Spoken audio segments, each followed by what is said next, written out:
Welcome to the lesson on rates and ratios.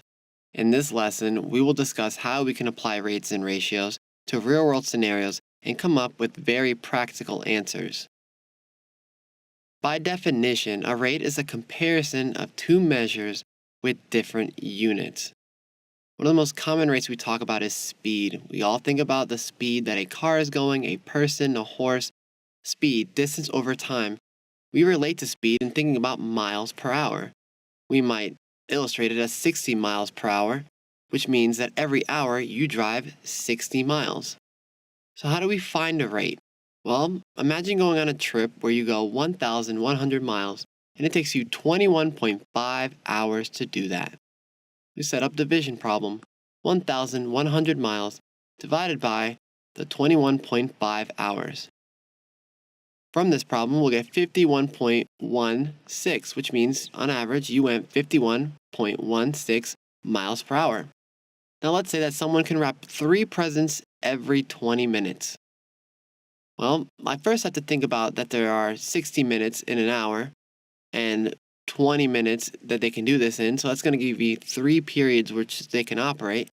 3 of those periods times 3, they can wrap 9 presents per hour.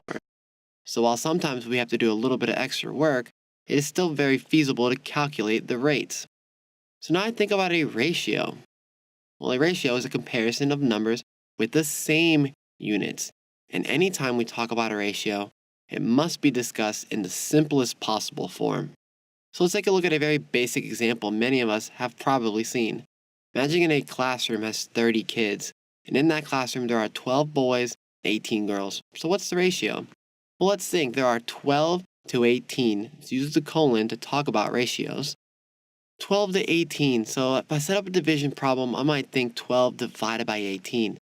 Rather than to divide, let's simplify. Let's reduce and find the greatest common factor. Divide both the top and bottom by 6, and I'll get 2 over 3. So my ratio of boys to girls in this classroom would be 2 to 3. 2 boys to 3 girls would be the ratio for that classroom. Now I can use ratios, and I can do so to determine and find different quantities I did not know. Think about an example of another classroom with 91 kids and a 3 to 4 boy to girl ratio. I want to find out how many boys there actually are in this classroom. I'll set up an algebra equation. 3 to 4 would give me 3x plus 4x would equal 91. There are 91 total kids. So I can combine the like terms on the left side. 7x would equal 91. From here, I can divide both sides by 7 and x equals 13. But I need to go back and plug that 13 in. 3 times 13 gives me 39. So there are 39 boys in that room, and from this 39, I can subtract to find out the amount of girls. If I go back and plug both numbers in, they're guaranteed to work. Let's note one important thing about ratios. Let's say I want to make one batch of cookies which requires a 5 to 2 ratio of flour to sugar. So 5 cups of flour for every 2 cups of sugar.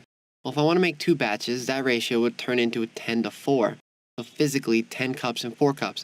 3 batches would mean 15 to 6. Whatever I do to the left side, I have to do to the right side, or the ratio changes. One thing to be very cautious about when we talk about rates and ratios is that 5 to 2 ratio of flour to sugar cannot be turned around. If I want to talk about sugar to flour, I must switch the numbers also. Keeping this all straight can help us better understand rates and ratios and understand how different things change in our world.